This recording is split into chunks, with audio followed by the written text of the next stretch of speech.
Case 1. Marcus Lamb.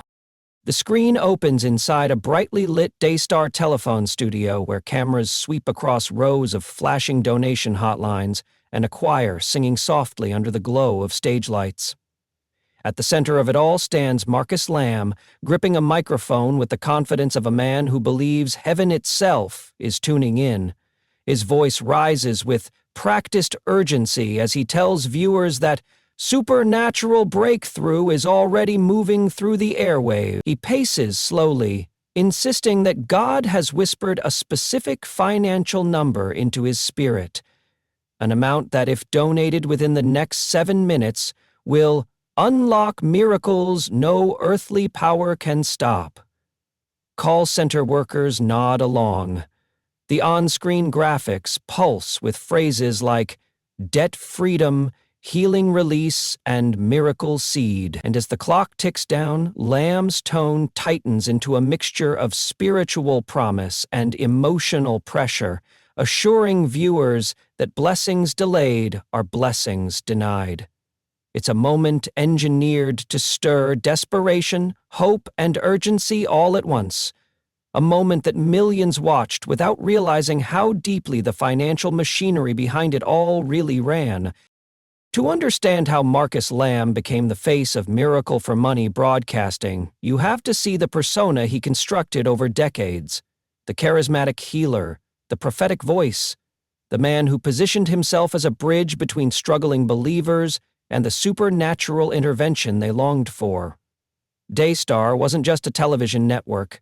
It was a spiritual marketplace where Lamb presented himself as a conduit for divine solutions. He spoke with warmth, authority, and emotional conviction, weaving stories of miraculous turnarounds that always seemed to begin with a sacrificial gift. People sent in grocery money, rent money, medical savings, convinced that their offering would be multiplied back to them in ways no accountant could ever explain. In every telephone, Lamb's message followed the same formula: sow a financial seed, and God would clear debts, heal bodies, restore broken families, or release unexpected checks in the mail. It was a theology built on cause and effect. Give to the ministry, and heaven would give back to you. But the illusion began to fracture when watchdog groups and investigative reporters started asking the questions Daystar never wanted to answer on camera. Where exactly was the miracle money going?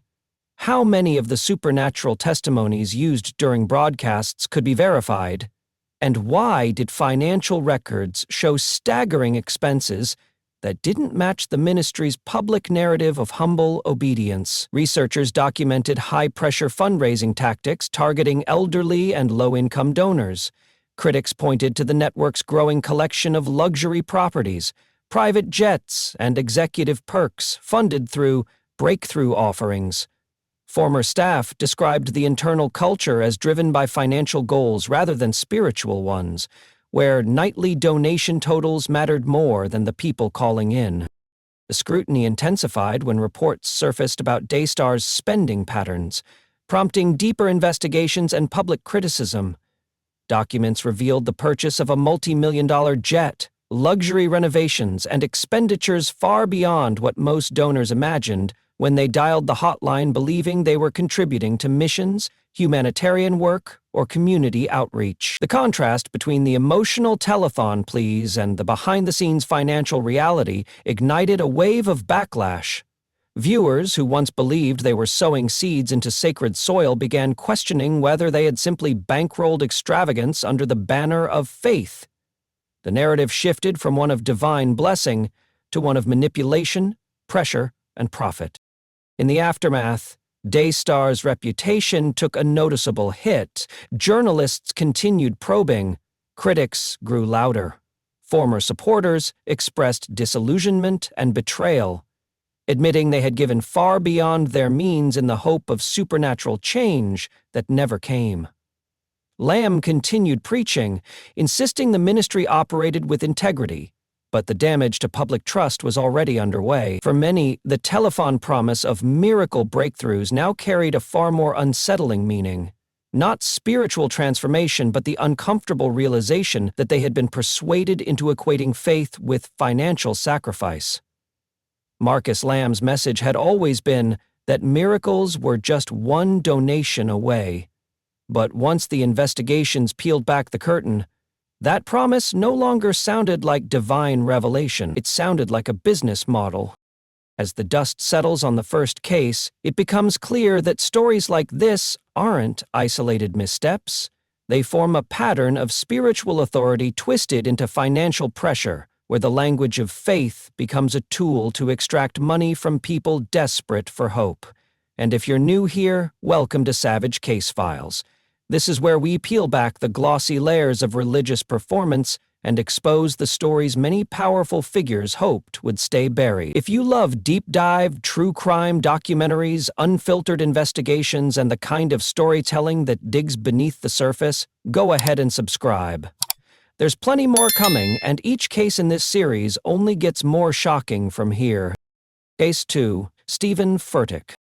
Stephen Furtick's world didn't unfold under the flashing lights of a telethon, but inside the charged atmosphere of Elevation Church, one of the fastest-growing megachurches in modern America, where hope, excitement, and glossy production blended seamlessly with promises of breakthrough.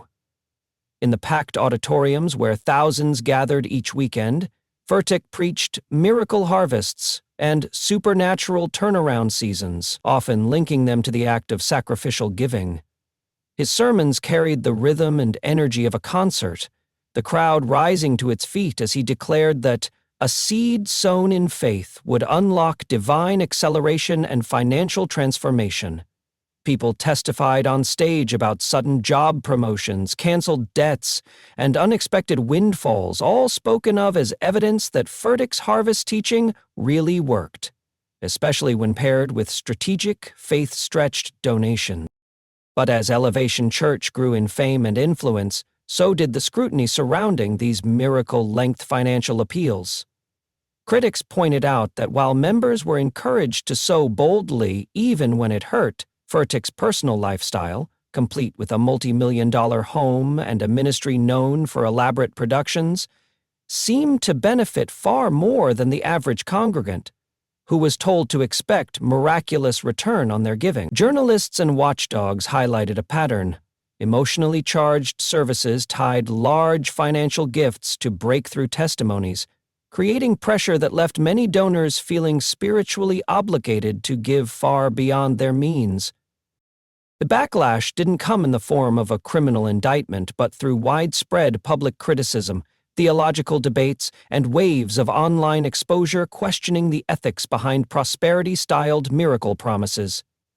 And although Furtick maintains a massive following and significant influence, the controversy surrounding Elevation's giving culture permanently shifted the conversation around his ministry. The facade of effortless miracle harvests began to crack as more former members spoke out, revealing the quiet disappointment, unmet expectations, and spiritual exhaustion left behind when promised financial miracles never came. Case 3. Don Stewart. Don Stewart built his empire on simple objects: small blue prayer cloths, miracle faith handkerchiefs, and envelopes promising supernatural turnaround if a believer would just follow the divine instructions tucked inside.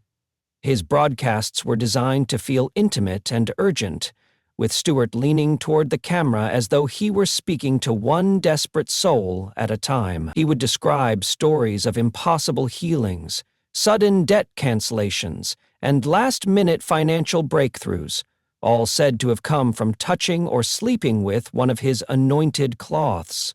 For thousands of viewers struggling with illness, poverty, or loneliness, those promises sounded like lifelines dropped directly from heaven. The catch, of course, was always the same: send a seed offering, return the cloth with your prayer request, and unlock the miracle God had supposedly already prepared for you. But behind the tender appeals and tear-filled testimonies, watchdog groups began to document a pattern that made the entire operation look more like a well-oiled fundraising machine than a ministry. Former employees and investigators described warehouses stacked with mass-produced prayer kits, pre-written testimonies repeated across broadcasts, and mailroom systems designed to prioritize donations over the letters of suffering people. When journalists dug deeper, they found that many of Stewart's most dramatic healing claims had no verifiable medical evidence. Some supposed instant miracle recipients turned out to be anonymous actors or people filmed years earlier, whose stories were recycled for newer audiences. As investigative reports emerged, one theme kept repeating. The promises of supernatural healing were never backed by anything measurable, yet the pleas for money were constant, emotional, and aggressively targeted at the vulnerable. The scrutiny intensified when former donors complained about relentless mailers, sometimes multiple letters a week, each escalating the urgency. Stewart would send a prayer cloth one month, a miracle banknote the next, a breakthrough oil pack after that, each containing the same underlying message: give a little more, believe a little harder, and the miracle would finally manifest. Consumer protection groups accused him of exploiting hope itself, turning spiritual desperation into a revenue stream. Still, Stewart maintained his innocence, insisting that every message he sent was prayerfully crafted and every donation was voluntary. But the mounting evidence of unverifiable healings and manipulative solicitation methods left a permanent stain on his reputation. By the time national media and online watchdogs exposed the full scope of his tactics, Stewart's credibility was already crumbling. Ministries that once partnered with him distanced themselves, and many former followers publicly admitted they had given far more than they could afford, chasing miracles that never materialized. Stewart continued to defend his work, but the public damage was done. His legacy, once built on the promise of supernatural power, became synonymous with the harsh reality that the only thing guaranteed in his ministry was the steady flow of money into his operation, not the miracles so many were counting on. Case 4. David Taylor. The story of David Taylor unfolds inside a world of glittering promises, late-night miracle declarations, and emotionally charged appeals that convinced thousands that supernatural breakthroughs were just one generous seed away. At the center of it all stood Taylor himself, presenting a calm, prophetic charm that gave the impression of someone who moved effortlessly between heaven and earth. His sermons were drenched in talk of divine wealth transfers, sudden healing, and miracle debt cancellation, all of it supposedly guaranteed to anyone who sowed money directly into his ministry. To his followers, Taylor wasn't just offering hope. He was offering a divine financial shortcut, a pipeline straight to heaven's treasury. And for people battling sickness, poverty, and desperation, that message landed with irresistible force. But behind the glowing altar lights and the grand testimonies was a very different reality, one that began to surface as investigators, reporters, and former insiders peeled back the layers of his empire. What they uncovered wasn't the supernatural machinery of heaven, but the all-too-earthly machinery of a prosperity preacher living far beyond the means of his donors. Court documents revealed a lifestyle that contradicted everything he preached. Designer clothes worth thousands, luxury vehicles, expensive hotels, and sprawling mansions, funded by the very people who were told that giving to him would unlock their own blessings.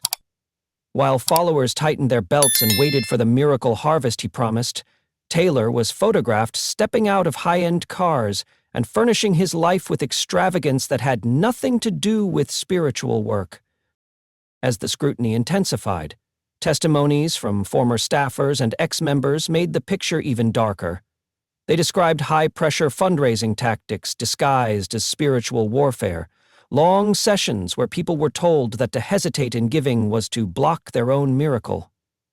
Some said the ministry manipulated testimonies, exaggerating or fabricating breakthrough stories to keep donations flowing. It became clear that financial desperation wasn't a barrier to giving, it was the target demographic. The poorer the believer, the easier it was to convince them that their miracle was just one more sacrificial offering away. The fallout came in waves. Legal battles exposed internal spending with stunning detail. Reporters confronted Taylor with financial records showing donor money redirected into luxury purchases. Members who once shouted "Amen" during miracle declarations now came forward describing emotional and financial exploitation. And the broader public, already skeptical of prosperity preaching, saw the story as yet another example of spiritual authority used as a mask for self-indulgence. Taylor defended himself repeatedly, insisting that the accusations were attacks on his calling and that the lavish spending was misinterpreted or exaggerated. But the documents, the testimonies, and the mounting public backlash told a very different story. In the end, the promises of miracle wealth collapsed under the weight of earthly evidence. Taylor's credibility suffered a blow from which it never fully recovered. For many followers, the realization felt like a spiritual betrayal. Years of sacrifice, sleepless nights, and desperate giving built on the belief that God was keeping score and would one day pay them back. Instead, they were left confronting the painful truth that the only miracle unfolding behind the scenes was how long the illusion had lasted. Case 5. Clarence McClendon. Clarence McClendon built his ministry on the language of sudden, explosive, divine intervention. His sermons were polished, theatrical, and delivered with the cadence of a man who believed every syllable carried supernatural weight. But the centerpiece of his platform was always the same promise: that God had a 24-hour turnaround miracle reserved for anyone willing to sow a faith seed into his ministry. Night after night, viewers watched as he declared that debts would vanish, sickness would evaporate, and impossible doors would swing open if believers would step out in sacrificial giving. He spoke with the confidence of a man who seemed to have unlocked heaven's financial blueprint, assuring desperate followers that their breakthrough was only a donation away. People mailed checks, called prayer lines, and emptied accounts because McClendon insisted their future depended on it. But behind the pulpit shine and prophetic vocabulary, ex-members and insiders describe a very different reality. They recount a ministry that operated with the precision of a high-pressure fundraising machine, where staff were trained to emotionally prime callers and steer them toward ever-increasing donations. Former attendees say the atmosphere inside his conferences revolved around one central theme: the bigger the seed, the bigger the miracle. Some even claimed the same miracle testimonies appeared repeatedly, as if recycled to strengthen the illusion that immediate breakthroughs were common. Instead of divine intervention, what many actually witnessed was a system designed to generate revenue dressed in the language of faith. It wasn't just former followers who raised concerns. Local reporters, ministry watchdogs, and critics began documenting the widening gap between McClendon's polished promises and the lack of verifiable results. Financial filings and public records painted the image of an increasingly affluent lifestyle, one supported by congregants who believed their gift was the key to God changing their circumstances. The more scrutiny mounted, the clearer the pattern became. Countless people gave believing they were securing supernatural favor, while the promised miracles remained frustratingly out of reach. Eventually, the weight of public criticism became impossible to ignore. The miracle language that had once electrified audiences now raised eyebrows among the very people who once defended him. Longtime supporters felt misled, realizing that the instant turnaround blessings never seemed to materialize with the same consistency as the donation appeals. As more former insiders spoke out, McClendon's credibility began to erode, leaving behind congregants grappling with disappointment, regret, and a painful sense of spiritual exploitation. His ministry did not collapse in a single moment of dramatic exposure. It gradually unraveled under the slow, undeniable recognition that the miracles so confidently sold from the stage had never belonged to him in the first place. Case 6. Paul Morton. Paul Morton built his reputation on a polished blend of emotional preaching, musical charisma, and an unshakable insistence that God rewarded generosity with immediate, supernatural return. In packed sanctuaries and nationally broadcast services, he often spoke of miracle seasons, declaring that those who sowed into his ministry were stepping into divine overflow. Members listened as he connected specific donation amounts to prophetic turnaround, urging them to give boldly so that God could release what heaven is holding. It wasn't unusual to see congregants rushing forward, tears streaming, convinced that Morton's declarations carried divine authority and that their offering would unleash financial breakthroughs, healing, and restoration. He cultivated an image of a spiritual father guiding his people into abundance, an image that made it increasingly difficult for followers to question the aggressive fundraising culture surrounding him. But behind the soaring sermons and the polished worship broadcasts, frustration began to build among those who felt the promised miracles never came. Insiders described a growing discomfort with the high-pressure nature of Morton's miracle-giving appeals, especially during conferences and televised events, where emotional environments made it easy to manipulate expectations. As the years went on, critics pointed to the tension between his prosperity-leaping messages and the lavish spending associated with parts of his ministry. Public questions emerged about how much donor money was going toward actual outreach versus maintaining a lifestyle that contradicted the sacrificial giving preached from the pulpit. Morton defended his ministry fervently, insisting that his integrity was intact. But the criticism grew louder as former supporters came forward to describe spiritual exhaustion and financial strain from constantly giving in to promises that never materialized. The backlash intensified when media outlets and church watch groups began examining the broader pattern of miracle seed teaching within Morton's network. They highlighted how emotionally charged environments made believers susceptible to promises of instant breakthrough, creating cycles of giving rooted more in fear of missing out on a blessing than genuine conviction. While Morton avoided the criminal indictments that caught other prosperity figures, the public perception shift was undeniable. His name became linked not with miraculous harvests, but with the growing skepticism surrounding miracle for money ministries.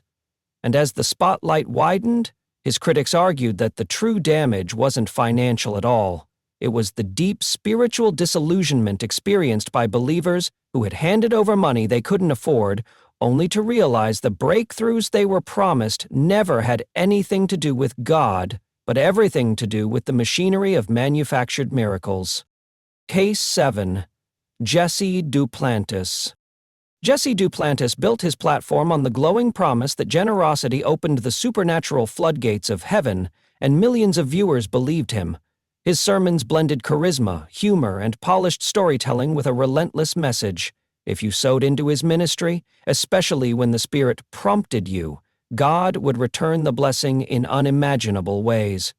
It wasn't just encouragement, it was framed as divine cause and effect. He spoke openly about miracle harvests, supernatural acceleration, and heaven's economy, assuring audiences that their financial seeds would trigger breakthroughs that ordinary faith alone could never unlock. At first glance, it looked like classic prosperity theology, but the deeper you went into his broadcasts, the more explicit the connection became. Seed offerings were portrayed as the key that unlocked miraculous health, unexpected wealth, debt cancellation, and generational blessing. And for a long time, supporters saw him as a living proof of that message, until the evidence emerged that the biggest miracles were happening in his lifestyle, not theirs. The unraveling began with mounting questions about the ministry's luxuries. Private jets, sprawling estates, designer items, all defended with the same line. God wanted him to have these things because they allowed him to spread the gospel. But the moment that changed everything came in 2018, when he made a global headline-grabbing appeal for partners to help him purchase a $54 million Dassault Falcon 7X jet. He framed it as a holy necessity, saying commercial flights were spiritually limiting and that God told him directly to believe for the plane. The request hit a nerve. Even longtime supporters were stunned by how casually he linked miracle seeds to the fundraising effort. Critics described his explanation as manipulative spiritual pressure. while watchdog groups accused him of exploiting hopeful believers who thought their sacrifice would somehow unlock the same lifestyle God supposedly promised him. Investigative reports soon followed, digging into years of miracle fundraising appeals and contrasting them with the enormous personal comforts surrounding the ministry. Former donors described feeling misled, ashamed, or outright betrayed when they realized the miracle breakthroughs never came. But the Jets certainly did. Public backlash surged across national news outlets, social media, and Christian circles alike, painting Duplantis as the embodiment of prosperity gospel excess. Yet even in the storm of criticism, he insisted he had done nothing wrong, doubling down on the idea that wealth itself was a sign of divine favor. But the damage was done. The scandal reshaped public perception of him, cracked the illusion of miracle reciprocity, and became a defining example used in national debates about money for miracles preaching. For countless former followers, the fallout left a bitter truth that lingered long after the headlines faded. The only guaranteed miracle was the one that elevated the preacher, not the people funding his promises. Case 8. Clement. As the cameras rolled during his prophetic broadcasts, Clement often delivered his declarations with a trembling urgency, his voice rising and falling like a man caught between worlds, promising divine insight and miraculous breakthrough to anyone willing to sow into the prophecy. His followers hung onto every word, convinced that his poetic, frenetic style was evidence of a supernatural connection. Whenever he spoke about financial miracles, debts erased, businesses revived, unexpected wealth arriving within days, the atmosphere around him shifted into a blend of worship and anticipation. People believed they were hearing the very heartbeat of God, and the emotional intensity created a powerful sense of inevitability. If Kim said a miracle was coming, then surely it must be true. And if he said giving a prophetic seed sealed the blessing, many felt compelled to give more than they could afford, hoping to unlock the breakthrough he described so vividly. For years, Clement cultivated an image that blurred the line between prophet and performer. His early life as a South African musician infused his ministry with dramatic flair. Electric instruments, rhythmic chants, and theatrical pacing that could make even the most skeptical viewer feel the pull of something mystical. As his popularity grew in the United States, so did the scale of his prophecies. He predicted political outcomes, national events, and sweeping spiritual transformations. Supporters pointed to the few moments where his predictions appeared to align with real-world events, while critics noted the long list of unfulfilled or quietly forgotten declarations. And woven through these prophecies were frequent appeals to sacrificial giving, often framed as the final step needed for God to release a long-awaited miracle. But the deeper Clement's influence spread, the louder the questions around him became. Investigative writers, former followers, and watchdog ministries began scrutinizing his most dramatic claims, especially the miracle seeds he connected to financial turnaround. Many of the promised breakthroughs never materialized. Others seemed to hinge entirely on emotional manipulation, creating cycles of hope and disappointment. Critics argued that Clement's musical atmosphere, symbolic language, and hypnotic delivery created a powerful emotional response that many mistook for spiritual confirmation. And as some of his most high-profile national prophecies failed to come true, the cracks in his credibility became impossible to ignore. Yet the unraveling wasn't a sudden collapse. It was a slow, painful process. As more unfulfilled prophecies piled up, supporters tried to reinterpret them metaphorically or postpone their fulfillment indefinitely. Others quietly drifted away, disillusioned after giving money they could not spare in pursuit of miracles that never arrived. Even after his death, debates continue among his followers, some defending his legacy, others pointing out the harm caused by miracle unleapt giving and unverified claims.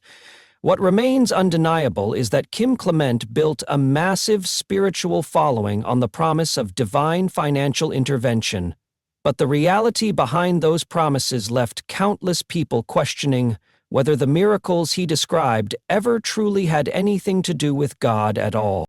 Case 9. Leroy Jenkins. The story shifts into the chaotic, carnival-like atmosphere that surrounded Leroy Jenkins' revival meetings, where desperation and hope collided under blinding stage lights. People traveled across states, carrying X-rays, medical reports, vials of medication, anything they believed Jenkins could transform into a testimony. Because he promised exactly that. His voice cut through the noise with an intoxicating combination of confidence and urgency as he held up bottles of his infamous miracle water, declaring that one sip could dissolve tumors, cure blindness, restore organs, and break generational curses. For countless vulnerable followers, especially those battling illness without the means for proper medical care, his promises felt like their last lifeline. The crowd surged forward to claim their bottle, believing they were purchasing a supernatural shortcut to healing. But beneath the theatrics and dramatic testimonies, the truth surrounding Jenkins' miracle water was darker and far more disturbing than anyone imagined. While he basked in the adoration of people desperate for relief, state officials quietly began receiving complaints. Stories of those who drank the water and saw no improvement, those who abandoned medical treatment in exchange for false hope, and those who questioned how something so miraculous could be mass-produced in unmarked plastic jugs. The turning point came when investigators finally tested the substance. What they found wasn't blessed or supernatural. It wasn't even clean. Lab results revealed that Jenkins' miracle water was contaminated, unfit for consumption, and posed health risks rather than benefits. Every bold promise he made from the stage crumbled under the weight of this discovery. As news outlets picked up the story, the exposure struck with the force of a public reckoning. The healings he claimed suddenly looked less like divine intervention and more like staged performances designed to extract money from the sick and the poor. Former revival staff came forward, describing coordinated testimonies and manipulated prayer lines. People realized that the tears, the trembling hands, and the dramatic collapses on stage had all fed into a system where spectacle replaced substance, and illusion replaced faith. Jenkins denied wrongdoing, but the damage was irreversible. His ministry's reputation shattered, donations plummeted, and the once-packed auditoriums thinned as followers confronted the truth that the miracle they thought they were buying had never existed at all. For many, the betrayal cut deeper than financial loss or dashed hopes. It left spiritual scars. They had placed their trust in a man who promised healing in exchange for faith mixed with cash, only to discover they had been drinking contaminated water sold under the name of God. And in that painful moment of realization, the entire facade of his miracle empire collapsed, leaving behind a legacy of disillusionment and one of the most blatant exposures of false healing in modern religious history. Case 10. Marjoe Gortner. At the height of the 1950s healing revival era, few child preachers could match the stage presence of Marjoe Gortner. He was a tiny figure with an oversized voice, billed as the world's youngest ordained preacher. Spectacle followed him wherever he went, children fainting, adults weeping, and people rushing forward to place money at his feet, believing they had witnessed a genuine outpouring of God's healing power. But behind the scenes, it was all meticulously rehearsed. Every miracle, every healing, every word from the stage was part of a well-oiled routine taught to him by his parents. And years later, when Marjoe finally pulled back the curtain, the truth stunned the religious world. Marjoe was raised to perform. By the time he was 4 years old, his parents had trained him to memorize sermons and mimic adult preaching styles. They taught him which vocal inflections to use, how to time emotional outbursts, and even how to manipulate the audience into believing they were experiencing the Holy Spirit. In one of his most famous routines, Marjoe would call for healing by slapping his hand on a person's forehead, shouting, "In Jesus' name," and waiting for them to fall, whether they felt anything or not. To his followers, these dramatic moments were miracles. But for Marjoe and his parents, they were income-generating tactics. At night, they'd return to hotel rooms and count stacks of cash collected during the meetings. As he grew older, the inner conflict deepened. Marjoe no longer believed in the message he was delivering, but the money was too good to walk away. The faith-healing circuit provided a lavish lifestyle, and the illusion of divine power made him untouchable. That is, until he decided to expose it all. In 1972, Marjoe Gortner allowed a film crew to follow him during a series of revival meetings across the country. He gave them unrestricted access, on stage and off. What the cameras captured became the Oscar-winning documentary Marjoe. It showed him rehearsing fake healing sequences, instructing camera operators on how to frame the emotional reactions, and mocking the very people who believed in him. At one point, he described how the miracle atmosphere could be created by simply working the crowd into a frenzy, regardless of whether anything spiritual was happening. The documentary sent shockwaves through the Pentecostal and charismatic communities. For years, audiences had watched Marjoe lay hands on the sick, speak in tongues, and declare financial miracles over seed sowers. Now they saw it for what it really was: theater. There were no miracles, no divine encounters, just manipulation and profit. Religious leaders who once praised him fell silent. Supporters abandoned his ministry, and Marjoe himself walked away from the pulpit entirely, spending the rest of his life as a musician and occasional actor. But the damage had already been done. Marjoe didn't just expose one man's fraud, it opened a conversation about the broader problem of Miracle for Money ministries.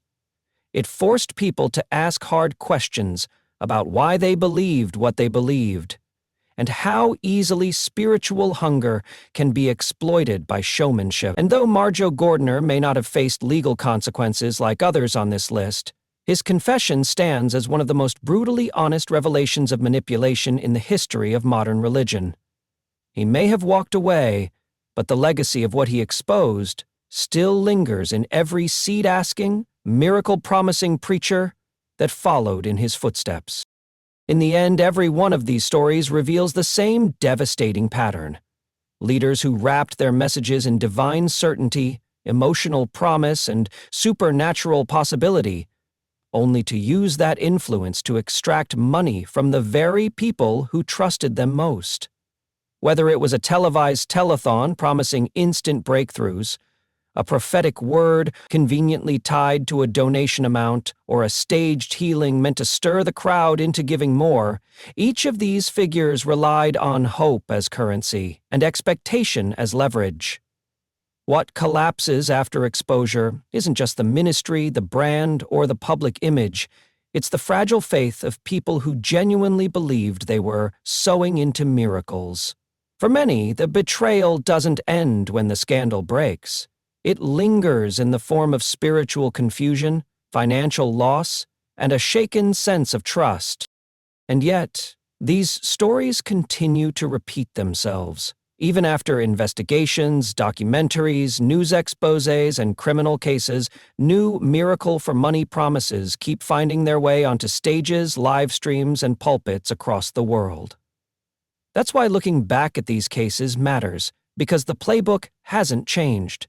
The language, the pressure, the emotional tactics, the promises of supernatural return, they reappear in every generation, always wearing a fresh face but always built on the same foundation: exploiting belief for profit.